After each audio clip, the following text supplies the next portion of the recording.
गाड़ियां निकल के भी सामने आई।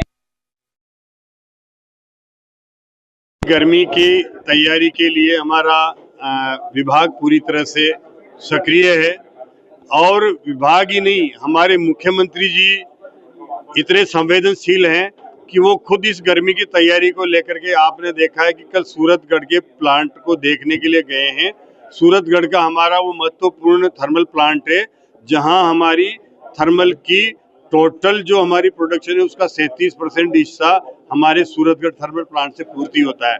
वहां गए हैं, उन्होंने रिव्यू लिया है कि ये प्लांट गर्मी में लगातार चले और 90% एफिशिएंसी दे उपलब्ध, ताकि हम हमारे चाहे वो उपभोक्ता हो, चाहे वो हमारे घरेलू उपभोक्ता हो, इंडस्ट्री हो, कृषि हो, इन सबको हम पर्याप्त मात्रा में बिजली दे सके। और इस बार की जब रबी की फसल के समय आपने देखा है कि कई बार पिछली दिनों से ज्यादा बिजली इस बार हमने इस रबी की फसल में दी है, और वो भी तब दी है जब पिछली सरकारों की तरह, कांग्रेस गवर्नमेंट की तरह हमने बिजली की बैंकिंग नहीं करके और उसी समय सर्दी में जो पावर परचेज एग्रीमेंट करके खरीद करके दिए, जिससे कि डिस्कॉम ने महंगी बिजली हमारी गर्मी में खरीदने से हम बचे हैं। और अब वो जो 1000 मेगावाट ऐसी बिजली जो पिछली बार हमने खरीद करके और गर्मी में दी थी, वापस करी थी, लौटाई थी, अब वो भार हमारे ऊपर नहीं आएगा। इसलिए 1000 मेगावाट अतिरिक्त हम उपभोक्ताओं को इस बार बिजली दे पाएंगे। 1000 मेगावाट हम केंद्र से भी अतिरिक्त बिजली लेने का प्रयास कर रहे हैं। हमने हमारे संसाधन जो हैं वो उत्पादन के हमारे थर्मल प्लांट है, इनको सबको हमने शटडाउन दिया है और 20 प्लांट, 23 में से 20 प्लांट का हमने ओवरऑल रिपेयर मेंटेनेंस किया है, जिससे हमारा 600-700 मेगावाट बिजली का उत्पादन बढ़ेगा। कोयले की निरंतर उपलब्धता के कारण हमारे पास 23 दिन का कोयला निरंतर उपलब्ध है। इन सब चीजों को लेकर के हमारे पास पिछली बार से इस बार करीबन 2500 मेगावाट बिजली अतिरिक्त हमने व्यवस्था करी है। जरूरत पड़ेगी तो हम फिर स्पोर्ट से, चाहे वो एक्सचेंज से खरीद कर भी उपभोक्ताओं को देंगे, ताकि हमारे आने वाली गर्मी में। तो क्या है कि अधिकारी सुनते ही नहीं है। अभी आपकी मीटिंग में जो अधिकारी अगर हमारे जनप्रतिनिधियों की नहीं सुनेंगे, उनके खिलाफ कार्रवाई भी होगी, उनके खिलाफ एपीओ भी किया जाएगा। और ऐसे अधिकारियों को निश्चित रूप से निर्देश दिए हैं कि जनप्रतिनिधियों की सम्मान करना अधिकारियों की जिम्मेदारी है। उनकी शिकायतें हैं तो समय पर उनका वो निस्तारण करें, ये निर्देश दिए हैं। और आने वाले समय में इसका निश्चित रूप से परिदृश्य देखने को मिलेगा। जनप्रतिनिधियों के लिए हमने यहाँ के फ्रेंचाइजी को भी कहा है कि एक अलग से सेल बनाए, और वहाँ जनप्रतिनिधि शिकायत करते हैं, बिजली गुल होने पर करते हैं, तो उनको अलग से प्राथमिकता देते हुए वहाँ ये बीकानेर की जो हमारी कंपनी है वो भी उनको प्राथमिकता के साथ उनकी बात सुने और उनका निस्तारण करें। सर, एपीओ किया गया किसी को, क्या कहेंगे? बिजली कटौती की बड़ी समस्या रहती है पश्चिमी राजस्थान के अंदर, फेलियर भी बहुत ज्यादा आ रहे हैं सर ग्रामीण क्षेत्र। देखिए, पिछले 5 साल में ट्रांसमिशन में काम नहीं हुआ, उत्पादन में काम नहीं हुआ, वितरण में नए जीएसएस नहीं बनाए, उसका खामियाजा हमें भुगतना पड़ रहा है। हम अब लगातार बड़े लेवल पर ट्रांसमिशन के नए जीएसएस बना रहे हैं, लाइनें डाल रहे हैं, हमारे जो वितरण व्यवस्था है उस पर नए जीएसएस 33/11 केवी के बना रहे हैं, और इनको आरडीएसएस के थ्रू स्ट्रेंथनिंग कर रहे हैं। ये सब काम बड़े लेवल पर चल रहा है, तो निश्चित रूप से अब उस काम को पूरा होने में 2 से 3 साल का समय लगता है। वो गैप पूरा होगा, आप देखेंगे कि हमारे किसानों को भी राहत मिलेगी, उपभोक्ताओं को राहत मिलेगी। लेकिन पिछले 5 साल की कमी को हम 1 साल में दुरुस्त करके और पटरी पे नहीं ला सकते। इस पटरी पर हम धीरे धीरे लाने का प्रयास कर रहे हैं, और आने वाले समय में इन 5 सालों में हमारे मुख्यमंत्री जी भजन लाल जी के नेतृत्व में इस एनर्जी सेक्टर में जो काम होगा वो भूतोन भविष्य इतना काम होगा, चाहे वो जनरेशन के क्षेत्र में ले लीजिए, चाहे वो ट्रांसमिशन के माध्यम से ले लीजिए, या फिर हमारे डिस्कॉम में उतरण व्यवस्था को ले लीजिए। इसको सुदृढ़ीकरण करके और बिजली तंत्र को हम इंडिपेंडेंट करेंगे। उत्पादन हमारा इतना होगा कि हम सेल्फ डिपेंडेंट हो जाएं, ताकि हम खुद की पूर्ति तो कर सकें, हम इस वो उत्पादन को बढ़ा करके और देश के अन्य प्रदेशों को भी बिजली यहाँ से पहुंचा सके। इस लेवल पर हमारा ये ऊर्जा विभाग काम कर रहा है। जो कनेक्शन है उनकी पेंडेंसी के लिए हमने निर्देश दिए हैं। देखिए, जिस तरह से पिछली गवर्नमेंट ने बल्क लेवल पर जो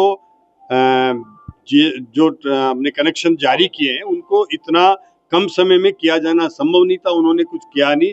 फिर भी हमने 1-1.5 साल में काफी कनेक्शन किए हैं। जो बचे हुए कनेक्शन उनको भी 4 से 5 महीने में पूरा करने का निर्देश दिया। बिजली चोरी की समस्या भी ज्यादा आ रही है। राहुल गांधी ने ये कहा है कि साहब दलितों का आप सम्मान नहीं करते, उनको मंदिरों से निकाल दिया जाता है, फिर उस पर गंगा जल छिड़काया जाता है, क्या कहना चाहेंगे आप? कोई किसी तरह के दलितों पर कुछ भी ऐसा हो रहा है तो कुछ नहीं हो रहा है, और ये उनका भ्रम पैदा करना केवल कांग्रेस का उद्देश्य है।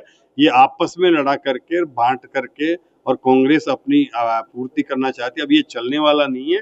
दलितों का जितना सम्मान हमारी पार्टी कर रही है, ये राहुल गांधी जवाब दे कि उन्होंने कैसे अंबेडकर जी का सम्मान उनकी पार्टी ने किया था, कैसे उनको हराने का काम किया था। संविधान निर्माता को उन्होंने अपना सम्मान बचाने के लिए अंबेडकर जी को इस्तीफा दे करके और कैबिनेट छोड़नी पड़ी थी। ये उनके कारनामे हैं। उन्होंने कभी उनको सम्मान नहीं दिया अम्बेडकर जी के, कभी उन्होंने स्टेचू नहीं लगने दी, कभी उनको चुनाव हराने का काम किया कांग्रेस ने। और वो किस मुंह से अभी दलित की हितैषी बन रही है? ज्ञान प्रकाश जी ने जो गंगा जल से धुलवाया था ना मंदिर, उस पर देखिए, जिसको इस तरह से इंडिविजुअल कोई काम करते हैं तो उसके खिलाफ हमारी पार्टी ने कार्रवाई की है। सर, राजस्थान स्काडा सिस्टम कब लेकर आ रही है? स्मार्ट ग्रिड को लेकर होगा? नहीं, स्मार्ट हमारे जो भी जीएसएस हैं उनमें हम हेल्थ चेकअप सेंटर लेकर के आएंगे। उसके लिए हम एक सॉफ्टवेयर बना रहे हैं, उसके साथ जोड़ेंगे ताकि हमें उन ट्रांसफार्मरों को कोई प्रॉब्लम आती है तो उनको हम मॉनिटर कर सकें, उनको टाइमली रिपेयर मेंटेनेंस आ रही है तो उनका सुरक्षित रखा जा सके। इसके लिए जो विरोध हो रहा है सर किस तरह से, तो उस पर क्या कहना है? वक्फ बोर्ड का पूरे देश में स्वागत हो रहा है। वक्फ बिल जो आया है उसका स्वागत हो रहा है। वक्फ बिल निश्चित रूप से जिस तरह से कुछ लोग इसका दुरुपयोग करते थे वो रुकेगा और आम मुसलमान को सुरक्षा मिलेगी। और मोदी जी का यही उद्देश्य है कि किसी भी तरह से इन पर जो कब्जे करते थे कुछ लोग, वो रुकावट होगी। और अब वक्फ जो है वो निश्चित रूप से आम मुसलमानों को सुरक्षा की भावना के साथ सुरक्षा उपलब्ध कराएगा और उसको दुरुपयोग होने से रोकेगा। सर, और ये कि बीकेसीएल कंपनी है जो जन सुनवाई जो करती है, उस जन सुनवाई की बात करें उसमें एससी लेवल की उपस्थिति बहुत ज्यादा जरूरी होती है, ऐसा कुछ देखने में नहीं आता, क्या कहेंगे? देखिए, एसी को ऑलरेडी कोई भी अगर ये बीकेसीएल लेवल पर कोई बीसीआर भरी जाती है, उसकी सेटलमेंट के लिए जो हमारी डिस्कॉम लेवल पर जिले में जो एसी के उसमें कमेटी बनी हुई है, उसमें यहाँ बीकेसीएल का कोई भी कंज्यूमर है वो वहाँ पर अपना आवेदन करके सेटलमेंट के लिए जा सकता है। और उसके लिए वो एक कमेटी में जिस तरह से हमारे डिस्कॉम के केस डील हो सकते हैं उसी तरह से इन केसों को भी डील करने की एक प्रक्रिया है। लोग जानकारी के अभाव में वहाँ तक नहीं पहुँचते। मीडिया के माध्यम से मैं ये बात भी पहुँचाना चाहता हूँ कि जो भी बीकानेर में किसी भी तरह की वीसीआर भरी जाती है तो वीसीआर का सेटलमेंट करने के लिए एसी की अध्यक्षता में कमेटी है, वो फुल्ली उसके लिए इम्पावर्ड है। और उस कमेटी का जो निर्णय होगा वो बीकेसीएल को भी मानना होगा। आज रिव्यू किया गया किसी को सर? अब जो भी अधिकारी काम नहीं करेंगे, देखिए उनके खिलाफ कार्रवाई करना जरूरी है और हम बिना किसी भेदभाव की कार्रवाई करते हैं। हमने निर्देश दिया है, आगे भी कोई कोताही बरतेंगे तो उनके खिलाफ कार्रवाई होगी। सर, वर्ल्ड क्लाइमेट चेंज की बहुत बड़ी रिपोर्ट आई है कि जिस प्रकार से पश्चिमी राजस्थान के अंदर सोलर प्रोजेक्ट पर काम किया जा रहा है उससे क्या तापमान बहुत बढ़ रहा है, गर्मी की बहुत ज्यादा बढ़ रही है। सर, क्या कहना चाहेंगे? देखिए, इससे जिस तरह से सोलराइजेशन हो रहा है उससे और हमारा जो कार्बन उत्सर्जन है वो कम होगा। वर्ल्ड वाइड जो जितना भी चाहे वो कार्बन उत्पादन करते हैं उनको जरूरी है कि वो सोलर लगाएं, इसलिए कार्बन उत्सर्जन कम हो। इसके लिए पूरा विश्व काम कर रहा है और हमारा पश्चिमी राजस्थान पूरे विश्व में एक ऐसा उदाहरण बनेगा जो हम यहाँ से जो सोलराइजेशन करके सोलर लगा करके और अपनी आप पूर्ति तो करेंगे ही सही, यहाँ पर होने वाले प्रदूषण को भी रोकेंगे। थर्मल पावर प्लांट से जिस तरह से प्रदूषण होता है, कोयले से जो उत्सर्जन होता है उसका भी रुकावट लगेगी और इसमें किसी प्रकार की मुझे नहीं लगता है कि कोई इससे टेम्परेचर बढ़ रहा है। नेचुरली कोई टेम्परेचर किसी कारण से बढ़ता है तो वो अलग बात है, बाकी इससे कोई टेम्परेचर बढ़ने की जैसी कोई भी अभी तक ऐसी रिपोर्ट नहीं आई। धन्यवाद।